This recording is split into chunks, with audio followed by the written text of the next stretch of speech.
Welcome back. Spurs and Thunder collide for the first matchup of the season, this also being an in-season tournament game. The Spurs are grappling with this tough 5-game losing streak. It's also the first matchup between rising stars Victor Wembanyama and Chet Holmgren. I'm your host, James Sires, and this is the Full Court Report. I'm living my nightmare. It is a monster. Alright, let's dive right into the first quarter of this here matchup. It was a neck-and-neck battle throughout the first, with neither team managing to be able to take the upper hand. Now, here's where it gets interesting. Victor Wembanyama made an early impact in this game, right, by crashing the boards and snagging 6 rebounds in the first quarter alone, something he has been lacking and not been doing very well in the previous games of the season. Leading the charge in the scoring department was none other than perennial all-star Shai Gilgeous-Alexander, and he put up 10 points in the first quarter alone. What was really apparent was the lack of size by the Thunder outside of the 7-footer of Chet Holmgren. Even though the Spurs managed to win the rebound battle, what killed the Spurs and became their Achilles heel were turnovers and fast break points.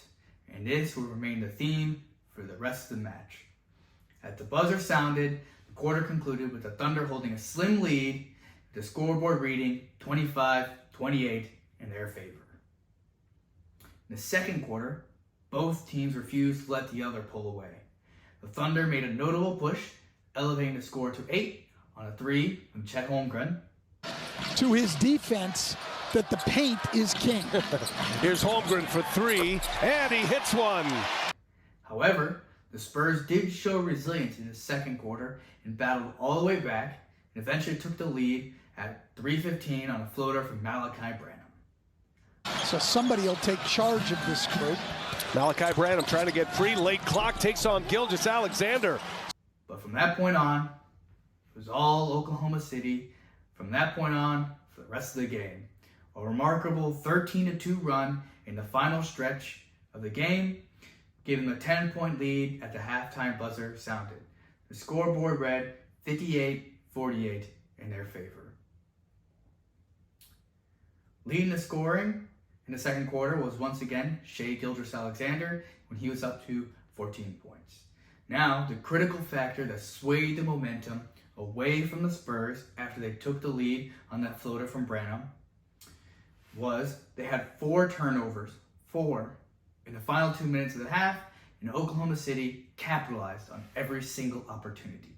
They saw an opportunity, and they took it, and that was the story for the rest of the game.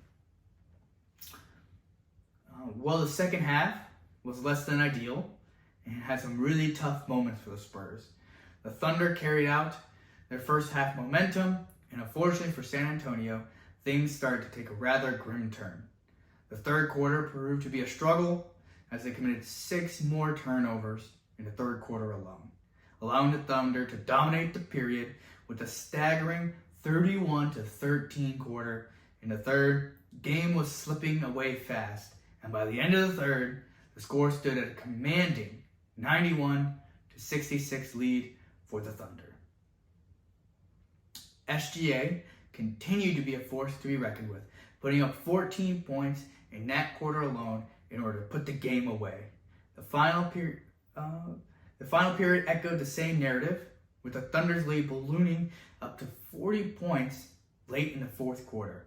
When the buzzer sounded, the final score was 123-87. Now, that was a recap. Now we gotta break down this loss to see what really happened and what went wrong here. 3 major factors really stand out to me. Firstly, Wembanyama struggled mightily on the offensive end. Right? He contributed only 8 points on 4 for 15 shooting from the field. This is far from ideal.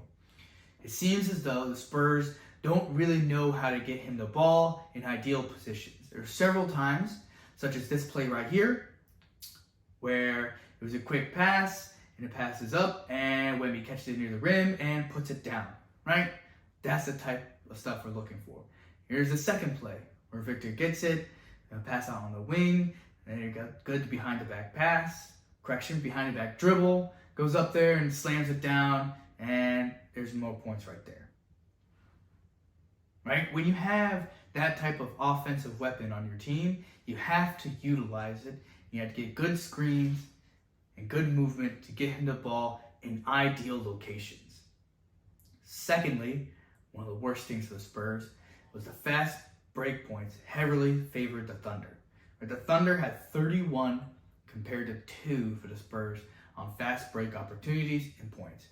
Anytime there was a rebound or anytime there was a turnover, the Thunder were capitalizing. Meanwhile, the Spurs just couldn't get it done. I think that right there is the biggest difference. 31 to 2. Right? Also, points in the paint are coherent with that. Right?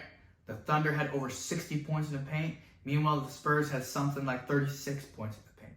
Right? When you have a 7'4" man on your team, you have to be able to get him the ball in the paint and let him go to work. Right? But the Spurs just haven't really found it out in the offensive rhythm and can't really start clicking. All right. Thirdly, what I believe is the most critical issue are turnovers. Right? The Spurs are a turnover machine.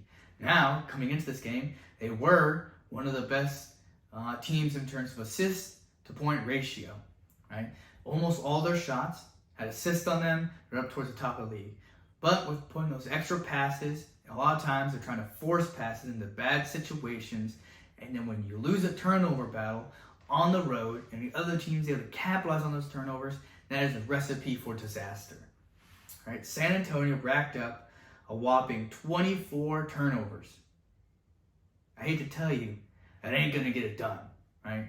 You're not going to be able to win games, right? Especially when you're on the road committing 24 turnovers. Right? It's clear San Antonio has some adjustments to make. Right? They had Victor Wembanyama, who played a bad game, but no one else played a good game either. Julian Champagnie led the Spurs with 13 points. Their leading scorer had 13 points. I know Keldon Johnson was out with injury, so was Trey Jones. So they didn't have a true point guard healthy on the roster. Devin Vassell didn't really contribute much, and Victor only had 8 points. And that ain't gonna get it done. The Spurs need to make some adjustments, particularly in reducing turnovers and finding a way to ignite Victor Wembanyama's offense. That's what's gonna get it done for San Antonio. Right? Can they bounce back from this tough loss, as they are on a 6-game losing streak now? 6 games to drop to 3-8 on the season. Right? Their next outing will be on Friday as they play their next in-season tournament against the Sacramento Kings, right? Where it is win or go home. Like the Spurs have to win that game against the Sacramento Kings, or they are not advancing out of the group stage for the inaugural in-season tournament. All right, top player of the night. I will believe it goes to a dunk by Chet Holmgren. As you see here, passes up. Oh, gets blocked. Josh Giddey runs down the court. Fake pass. Beautiful pass to Chet, who slams it down. Right? That right there, top play of the night. Right? I mean, that really does exemplify what this whole game was about. Right? The turnover, bad pass, turnover, going into fast break points for the Thunder. Right? That is all in all exactly what happened tonight. All right. That does it for this episode. All right. Subscribe to stay up to date on all things NBA and all things Spurs. I'm your host, James Sayers, and this has been I'm living my